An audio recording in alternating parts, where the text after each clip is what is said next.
Hello, and welcome back, subscribblers and new viewers, to another Sunday speed paint and the continuation of my Sketchtober. This is part 2 and the final part. If you want to watch the first part before this one, go ahead, but do come back. And for those of you who are curious about my thoughts throughout each and every single one of these, that's what I'm going to be talking about for most of this video while the speed paints go on in the background. I have been struggling so much with a mix of new schedule adaptations, art block mixed with some of the worst kind of burnout experience, and also at the same time many thoughts that just kind of respawned because of looking at something that brought back some weird memories. Now, let me start from the very beginning. When I was working on this prompt fishing, I was super happy. I was ready to go. I had days off from work. I didn't have anything going on, so I could just sit down from start to finish and work on these sketches. I started learning that I was enjoying not having to worry about going in and doing the line artwork over top of it. To be honest, I'm debating whether or not for my own personal art process, because I'm bending the art rules, doesn't mean that I have to do sketches and have to do line artwork in a particular way. I may either cut out line artwork entirely or cut out my sketches and just go in with these and erase the fine details and fix it up. But besides that, there's also the ideas of when I create them, and then I actually put them down on paper, trying to figure out my own proportions, anatomy, the stylization, the tools, the techniques, all of these things that are factored into when I was creating them. I struggled with a few of them, and you'll see that some of them look a little simpler than other ideas, but regardless, I'm still happy with everything that I put down on these Sketchtober pages, rather than me just kind of deleting them and giving up and letting kind of just that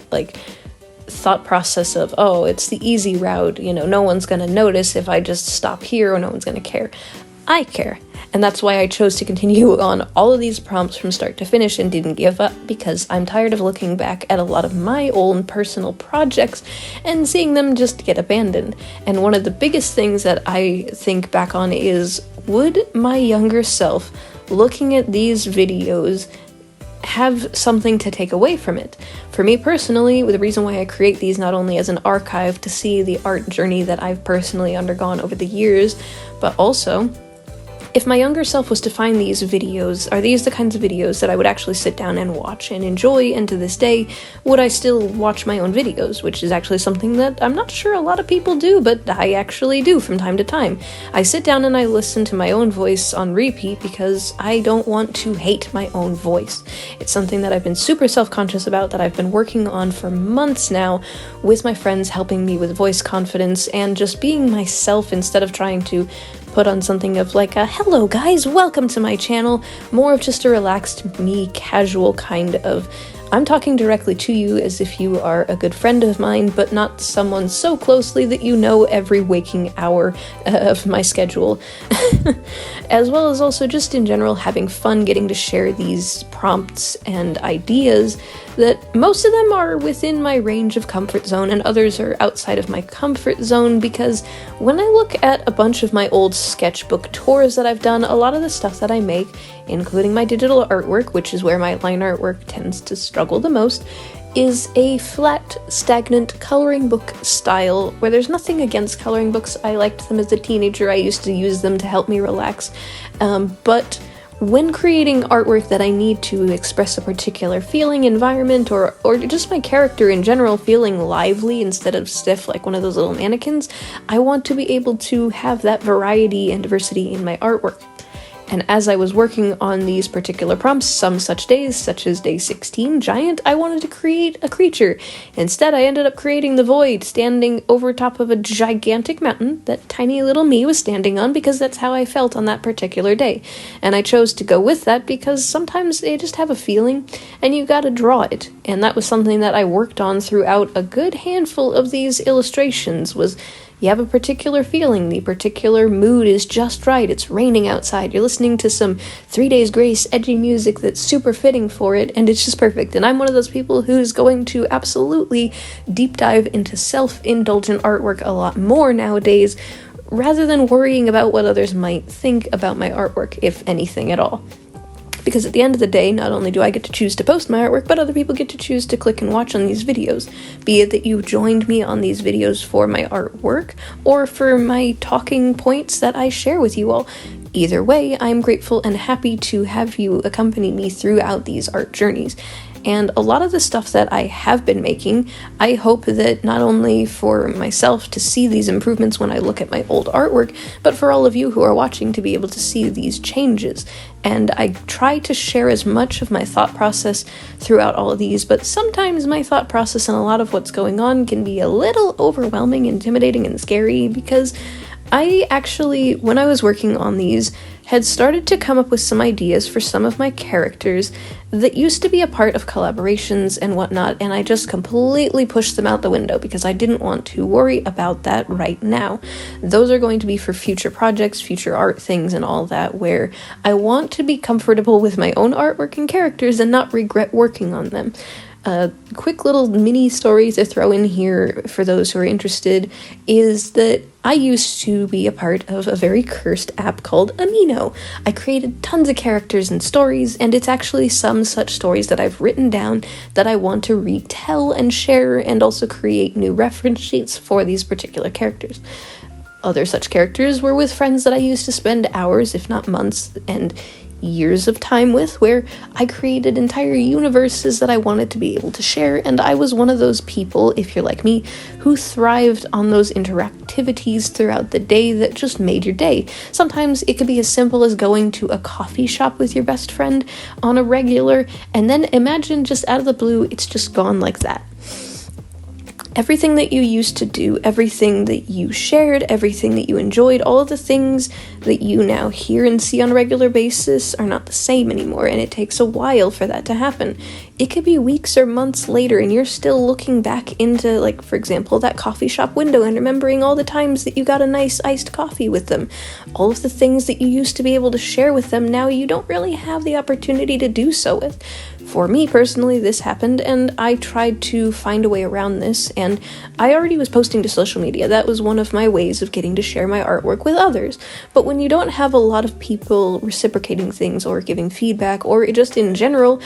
engaging with you, I think it's just kind of a general basis of, if you are one of those people who is both an introvert and an extrovert, where you are okay on your own, but then you depend on recharging that battery, so to speak, of you want to share stuff with others, you want to have a conversation with somebody rather than sitting there and talking to yourself like a kind of weirdo, but not, because it's fine either way. It can be a difficult little battle, and that battle inside my head is something that the void has been creeping up my shoulders, whispering those stupid little thoughts in my head of just like, you're not good enough, or this is why they left you, or all of those weird little thoughts that run through your head that you should just kind of push to the side and say, you know what, it's fine.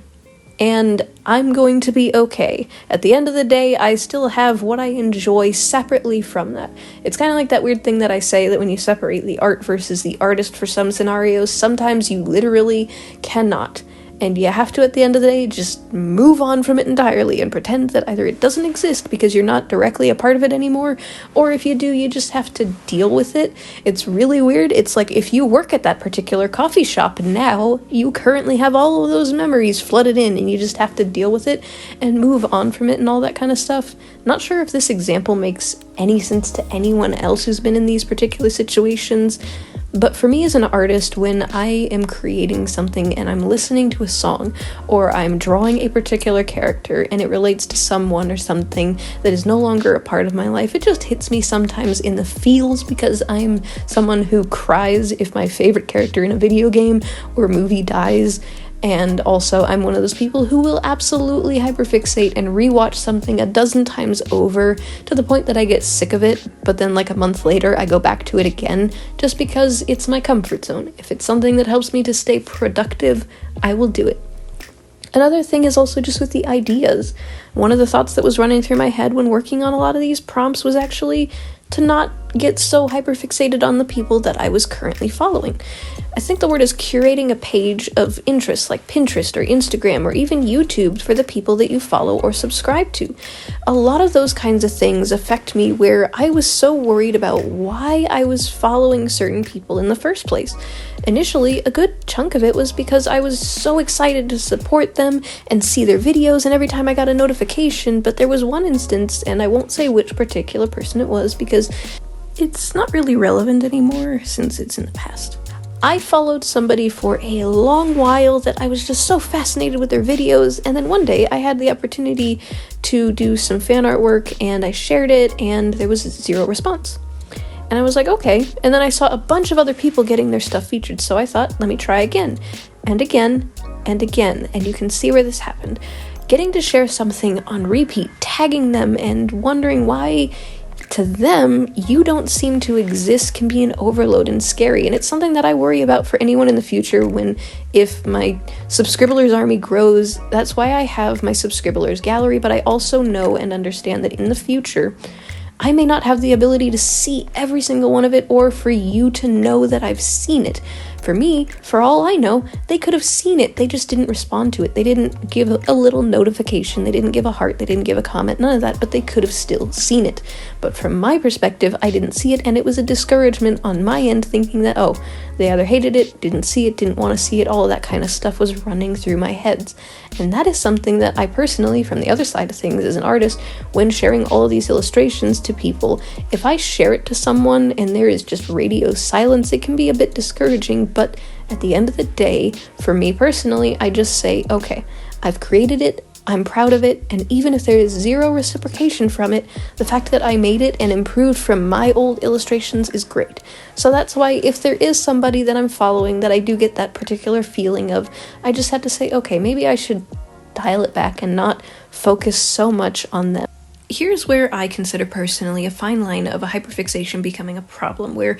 if you are specifically focused on one particular person or particular thing that occupies your time all the time, if it's your waking, breathing, sleeping, eating moments, that's all you're focused on, that can be dangerous, because if you're not living your life for yourself and you're just solely living for someone or something else, that can be dangerous for your individuality. For me personally, at the end of the day, with what I create, I want it to be for myself and for all of you. And when I was trying to do this and separating a lot of it and making tons of changes, change can be scary for a lot of people. For me, it was, and it took me a while to get out of this weird funk where I'm sure you could probably hear it in my voice, but that little void essence just creeps in every now and again and tells you that kind of stuff of oh, you shouldn't do this or you should do that, and little warning signals in the brain that you just ignore and all that kind of stuff. That's what's going through my brain a bajillion miles an hour every time that I'm creating these art pieces, and I want it to be fun and engaging and entertaining, but also realistically speaking, I also want you to know that if there are times when I just do not feel capable of making a particular project, it'll unfortunately have to get pushed back a little bit further, because I'd rather create videos for you all that not only I feel happy with when I'm doing my editing, but also at the end of the day for all of you enjoying them and watching them. I don't want you guys to be bored, and I know that not every video I create is going to be for everyone. That's why I don't constantly rotate my artwork to doing the most trendy things, because it's just not something that I feel either A, I'm capable of, or want to do. So, for example, if I do happen to join in on something, it's because I genuinely want to, not because tons of other people online are currently exploiting it for particular hype reasons. If I was to do that, you would see such a drastic change of content on my YouTube channel to the point that I'm not even sure that I could consider my channel the same. I may not know exactly what I'm doing, but I can say with confidence that I have a better understanding of my schedule, what I'm capable of producing, and what I'm actually producing for all of you to keep the consistency and fun engagement. Whether you're here for the artwork, the animation memes, or you want to hear me talk about something, I am overjoyed for all of you who choose to stay along my art journey and watch all of these particular videos, or have interest in any of what I create, be it fan artwork or my original creations. At the end of the day, I'm still just so overjoyed that I was was able to complete these 31 Sketchtober prompts and not feel so overloaded like I did when I used to be creating the Inktober prompts or trying to catch up with whatever was trending on the internet, because at the end of the day, this is my channel, and I'm going to post what I want to, self-indulgent or not, and I hope that if you guys do have any questions about the artwork or anything, let me know down in the comments below. I am so happy to have you all here, and thank you for making it to the end of today's video, and I hope to see you for the Fatal Instinct Creepy Drosta for Halloween, and thank you so much for watching, subscribers. But before you go, I'd like to give a huge thank you to my wonderful patrons, including Frankie Jr. 13. Hold it right there, don't click off this video just yet. Why not check out some playlists of my videos while you wait for the next upload, and if you'd like to support my works and see more, click that link card down below. Patreon exclusive rewards for the Fennec Fox tier includes access to secret artwork, Arctic Foxes get shoutouts at the end of my videos, and early access to art and videos. Red Foxes have the opportunity to be featured when I need background characters or a commission instead. Subscribe for free if you have not already to join the Subscribblers squad, and tag me in some of that artwork and I'll share it in the Subscribblers gallery. Stay possum, and I'll see you later. Bye-bye.